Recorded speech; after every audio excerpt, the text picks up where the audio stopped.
Bismillahirrahmanirrahim. Assalamualaikum warahmatullahi wabarakatuh. Perkenalkan, saya Iksan Firmansyah dengan NIM 2304314 dari program studi akuntansi NK ingin mempresentasikan materi terkait pendidikan Pancasila oleh dosen pengampu Ibu Suci Fitria Dewi SOS MSI PSD. Ya baik, yang pertama yaitu mengenai urgensi pendidikan Pancasila bagi mahasiswa. Kenapa pendidikan Pancasila itu harus kita pelajari? Kenapa pendidikan Pancasila itu penting bagi mahasiswa? Tentu ada alasan-alasannya. Itu yang disebut dengan urgensi ya. Yang pertama, menguatkan identitas nasional. Pendidikan Pancasila membantu memperkuat identitas nasional. Mahasiswa sebagai warga negara Indonesia dengan memahami dan menginternalisasi nilai Pancasila, itu mahasiswa merasa lebih terhubung dengan siapa? Dengan bangsa dan negara Indonesia. Sehingga bisa memperkuat karakteristik atau ciri khas yang dimiliki oleh suatu bangsa, terutama bangsa Indonesia. Yang kedua, kenapa kita harus mempelajari pendidikan Pancasila sebagai mahasiswa, yaitu membentuk karakter dan etika. Pendidikan Pancasila tidak hanya mempelajari nilai-nilai saja, tetapi dalam pendidikan Pancasila kita dibentuk karakter dan etikanya, ya. Seperti kita diharuskan untuk mempelajari nilai-nilai kejujuran, karakter, toleransi, tanggung jawab, mengambil keputusan dengan musyawarah, ya. Itu dipelajari dalam Pancasila. Kemudian yang ketiga, menyiapkan generasi pemimpin masa depan. Mahasiswa adalah estafet yang akan menggantikan kepemimpinan saat ini. Ya. Melalui pendidikan Pancasila, mahasiswa disiapkan untuk menjadi pemimpin yang integritas, inklusif, dan komitmen melayani masyarakat dan bangsa Indonesia itu sendiri. Ya. Kemudian berikutnya meningkatkan kapasitas berpikir kritis. Pendidikan Pancasila tidak hanya mengajarkan nilai-nilai, tapi membantu mahasiswa mengembangkan kemampuan berpikir kritisnya seperti apa. Contohnya, mahasiswa dilibatkan untuk menyelesaikan isu politik dan isu sosial dengan mengembangkan solusi dari berbagai sudut pandang, sehingga mereka bisa menyelesaikan permasalahan itu dengan mengambil keputusan yang lebih baik. Kemudian yang berikutnya, mengatasi konflik dan ketegangan sosial. Apa hubungannya? Jadi, pendidikan Pancasila membantu mahasiswa untuk memahami dan menghargai keberagaman Indonesia. Ya. Dengan begitu, tentu akan mengurangi konflik dan ketegangan sosial. Bagaimana caranya? Dengan mempromosikan toleransi tadi, sikap toleransi mahasiswa. Ya. Dengan menghargai perbedaan dan saling menghormati perbedaan. Itu yang harus dimiliki mahasiswa. Sehingga penting pendidikan Pancasila bagi mahasiswa. Yang terakhir adalah membangun kesadaran politik. Ya. Jadi pendidikan Pancasila itu membantu memahami pentingnya partisipasi politik dalam pembangunan negara. Kita diajarkan untuk menjadi warga negara yang aktif, ya, aktif dan bertanggung jawab serta memahami hak dan kewajiban dalam sistem demokrasi. Jadi, pendidikan Pancasila itu dipelajari bukan hanya sekedar dipelajari saja, tapi dampaknya besar bagi kehidupan masa depan bangsa dan negara Indonesia, ya, bagi mahasiswa. Ya, baik. Kemudian yang kedua yaitu pentingnya pendidikan Pancasila bagi dunia akuntansi, ya. Yang pertama, kenapa dunia akuntansi memerlukan Pancasila, pendidikan Pancasila? Yang pertama, etika profesional, ya. Jadi, pendidikan Pancasila itu membantu mengembangkan kesadaran etika profesional di kalangan akuntan, ya. Nilai moral yang terkandung seperti kejujuran, integritas, dan tanggung jawab dalam Pancasila itu sangat diperlukan dalam dunia akuntansi. Kemudian yang kedua, transparansi dan akuntabilitas. Pancasila menekankan prinsip demokrasi, termasuk transparansi dan akuntabilitas dalam pengelolaan keuangan itu di dunia akuntansi. Kemudian pelaporan keuangan juga ya. Mahasiswa akuntansi memiliki pemahaman yang baik tentang Pancasila, itu akan lebih baik, akan lebih peduli dengan eh, informasi-informasi yang jujur dan akurat. Kemudian yang ketiga, keadilan sosial. Pancasila menekankan keadilan sosial bagi seluruh rakyat Indonesia. Dalam akuntansi, ini diinterpretasikan sebagai praktik akuntan yang tidak hanya menguntungkan pihak tertentu, tetapi seluruh stakeholder dan masyarakat secara luas. Kemudian yang keempat, pengelolaan keuangan yang bertanggung jawab. Ya. Pendidikan Pancasila itu membantu mahasiswa akuntansi untuk memahami pentingnya pengelolaan keuangan dengan penuh tanggung jawab, baik dalam konteks individu maupun organisasi, ya, di mana mencakup pengelolaan dana dengan efisien, pencegahan penyalahgunaan, dan pemenuhan kewajiban pajak dengan tepat. Dan yang terakhir yaitu pemberdayaan masyarakat. Pancasila menekankan pentingnya partisipasi aktif bagi warga negara Indonesia, terkhususnya mahasiswa.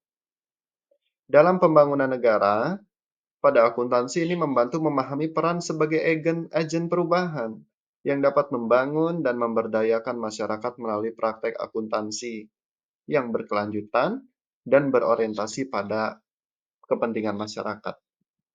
Ini dia beberapa urgensi atau kepentingan pendidikan Pancasila bagi dunia akuntansi, ya, mahasiswa akuntansi. Kemudian berikutnya, relasi antara pendidikan Pancasila dan akuntansi itu apa? Apa hubungannya? Kaitannya apa? Jadi, relasi antara pendidikan Pancasila dan akuntansi itu sangat erat sekali. Ya. Kenapa? Karena keduanya saling melengkapi dalam bentuk akuntan yang profesional, yang etis, dan bertanggung jawab. Bagaimana caranya? Kembali lagi ke pentingnya pendidikan Pancasila bagi akuntan poin B tadi. Ya, ada etika profesional, transparansi dan akuntabilitas, apalagi keadilan sosial, pengelolaan keuangan yang bertanggung jawab, dan pemberdayaan masyarakat. Kembali lagi ke situ, cara mewujudkan relasinya. Ya. Jadi melalui integrasi antara pendidikan Pancasila dan akuntansi, mahasiswa tidak hanya dilengkapi dengan keterampilan teknis saja, dalam akuntansi tidak hanya teknis saja berarti, ya, tetapi diberdayakan juga bagaimana cara menjadi pemimpin yang etis, yang bertanggung jawab dan peduli terhadap kepentingan masyarakat secara luas. Itu relasinya antara pendidikan Pancasila dan akuntansi, ya. Ya, kemudian relasi antara tujuan negara Indonesia mencerdaskan kehidupan bangsa ya sesuai dengan Undang-Undang Dasar dan tujuan pendidikan Pancasila serta tujuan akuntansi itu apa hubungannya? Itu yang harus kita apakan ya. Kita sebagai mahasiswa itu harus kritis apa relasinya dengan tujuan negara Indonesia mencerdaskan kehidupan bangsa dengan tujuan Pancasila dengan tujuan jurusan akuntansi itu apa hubungannya? Jadi harus kita apa? Jadi yang pertama kita harus tahu dulu tujuan dari negara Indonesia itu apa, tujuan pendidikan Pancasila itu apa, dan tujuan akuntansi itu apa. Di sini sudah ada ya di layar tujuan negara mencerdaskan kehidupan bangsa. Silahkan dibaca nih menekankan pentingnya pendidikan dalam meningkatkan kualitas hidup masyarakat, baik dari intelektual, moral, maupun spiritual. Pendidikan diarahkan untuk menghasilkan individu yang cerdas, kritis, dan berdaya saing, serta memiliki kesadaran dan tanggung jawab terhadap bangsa. Kemudian tujuan pendidikan Pancasila membentuk karakter moral yang kuat ya, sehingga mewujudkan tujuan negara tadi. Apa? Mencerdaskan kehidupan bangsa. Dengan mengajarkan nilai-nilai dasar seperti kejujuran, keadilan, toleransi, gotong royong, dan lain sebagainya. Kemudian tujuan akuntansi, menyediakan informasi keuangan yang relevan, akurat, dan dapat dipercaya. Dengan kata lain, akuntansi bertujuan mencapai transparansi akuntabilitas dan keadilan dalam pengelolaan keuangan, baik di perusahaan, organisasi, maupun entitas publik. Ini tujuan secara satu persatu ya, tujuan negara mencerdaskan kehidupan bangsa, tujuan pendidikan Pancasila, dan tujuan akuntansi. Nah, dari ketiga tujuan ini terlihat ya bahwa pendidikan Pancasila dan tujuan akuntansi saling berkaitan untuk mendukung tujuan negara Indonesia, apa mencerdaskan kehidupan bangsa. Pendidikan Pancasila memberikan landasan moral dan etika yang kuat bagi praktisi akuntansi, bagi akuntan, sehingga mereka dapat mengimplementasikan prinsip etika dan moral tadi dalam praktik akuntan mereka. Kemudian, akuntansi itu merupakan alat mencapai transparansi dan akuntabilitas katanya ya, sesuai dengan nilai demokrasi yang ditekankan pada Pancasila. Dengan begitu, integrasi pendidikan Pancasila dan akuntansi itu penting untuk membentuk individu yang profesional, yang etis, yang bertanggung jawab. Ya. Tujuan akhirnya apa? Membentuk Indonesia yang berkelanjutan. Ya. Jadi relasinya itu sangat berkaitan antara pendidikan Pancasila, antara akuntansi, dan juga mencerdaskan kehidupan bangsa. Itu sangat berkaitan. Baik, berikutnya mengenai tokoh-tokoh penting. Yang pertama, tokoh-tokoh penting atau pejabat yang anti korupsi itu ada siapa? Ada Giovanni Falcone atau dari Italia ya. Jaksa Italia yang terkenal karena perannya menghadapi mafia di Italia. Jadi beliau ini adalah yang memimpin serangkaian penyelidikan dan berhasil melawan kekuasaan mafia, termasuk operasi Clean Hands ya, yang melibatkan penangkapan ratusan mafia dan pejabat pemerintah. Yang kedua yaitu tokoh pecinta lingkungan. Pencinta lingkungan yaitu ada Greta Thunberg ya, itu aktivis lingkungan Swedia karena memulai pergerakannya protes iklim Fridays for the Future ya. Aksinya ini terinspirasi dari mogok sekolahnya yang menarik perhatian dunia terhadap isu perubahan iklim dan kebutuhan tindakan darurat. Yang ketiga, tokoh pejuang integrasi bangsa dalam era globalisasi ada Nelson Mandela. Itu tokoh penting ya dari Afrika Selatan.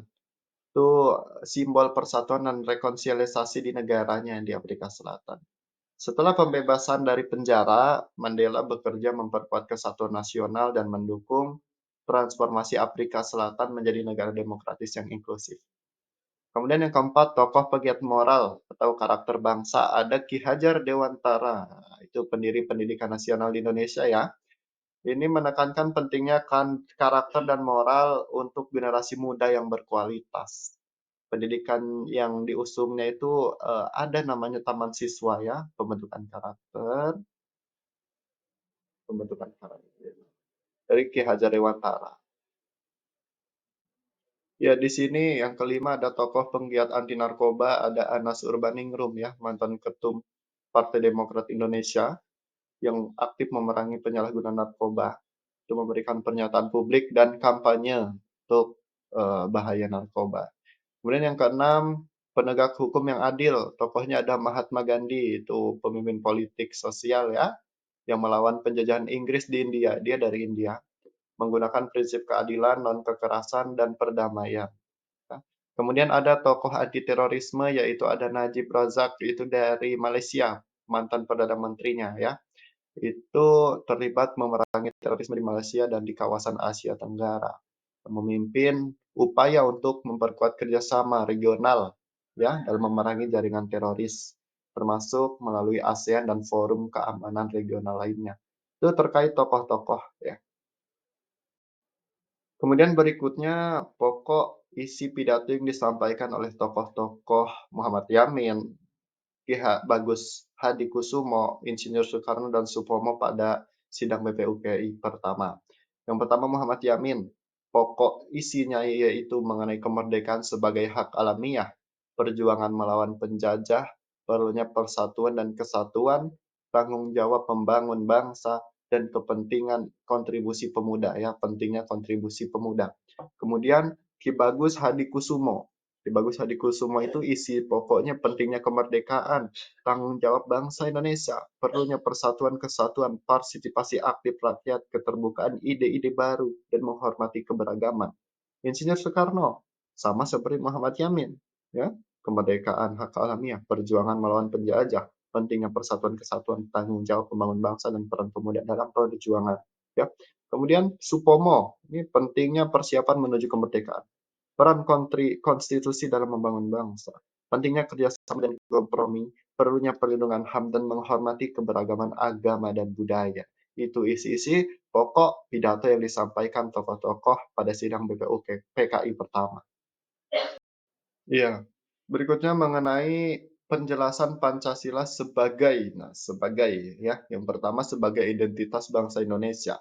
Jadi Pancasila ini adalah identitas Indonesia yang berperan sentral untuk kehidupan berbangsa dan bernegara, ya.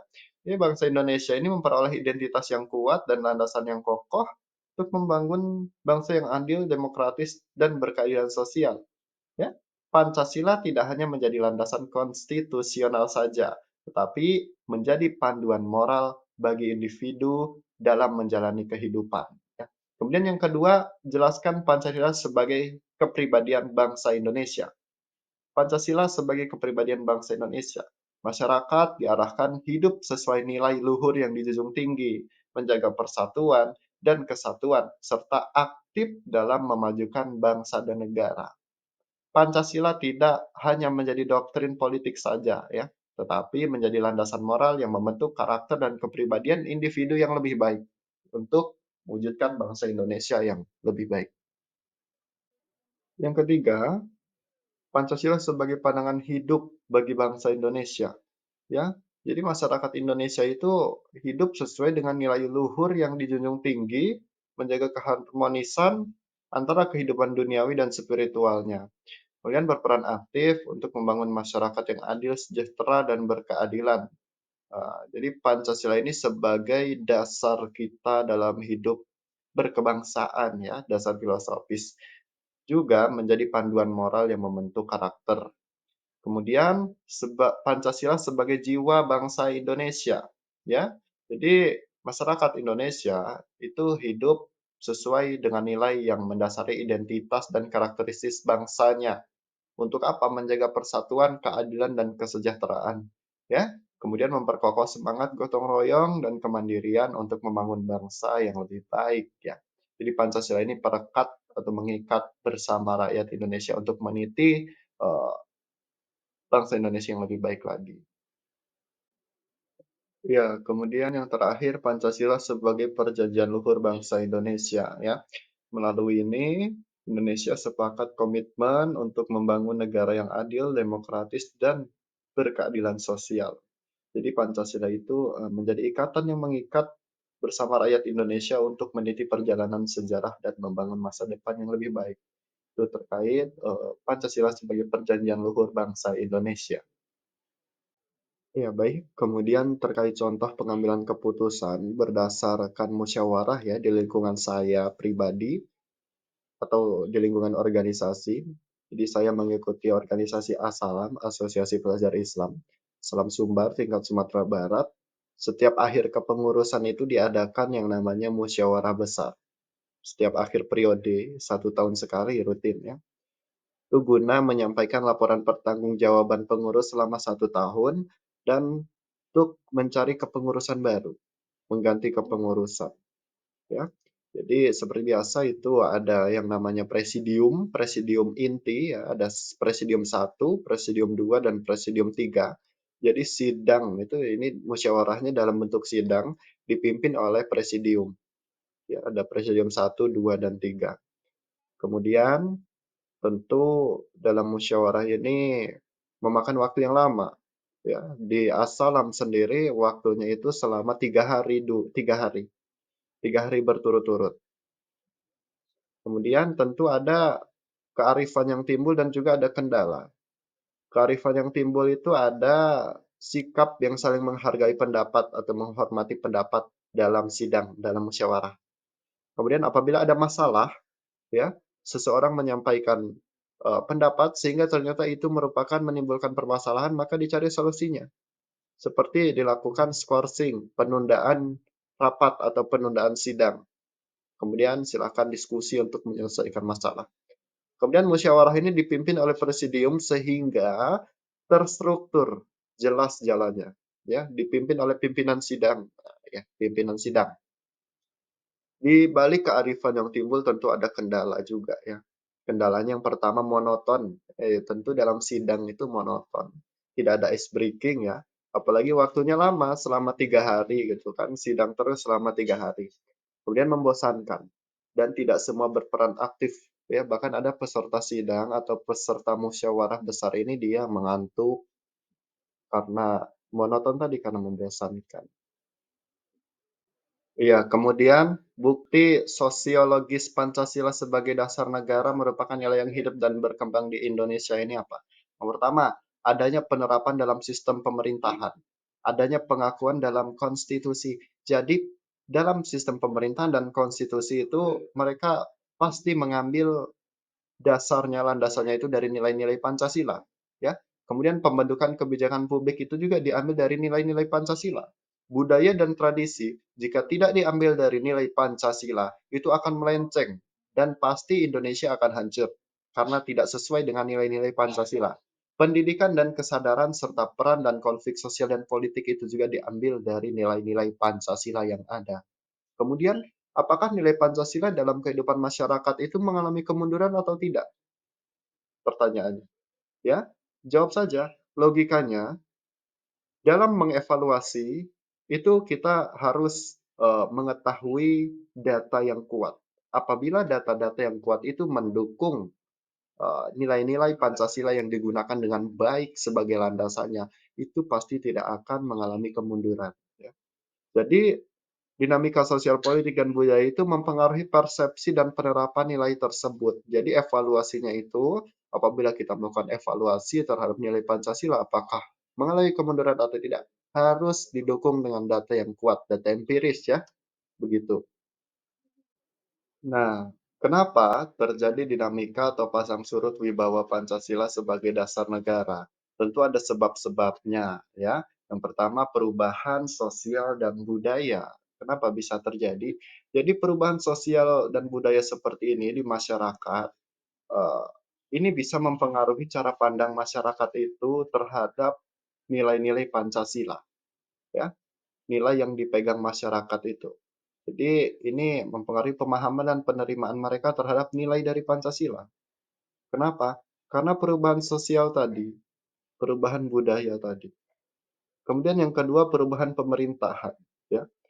Kepemimpinan politik yang berubah itu bisa membawa perubahan juga terhadap penekanan dan interpretasi Pancasila, nilai-nilai Pancasila, ya.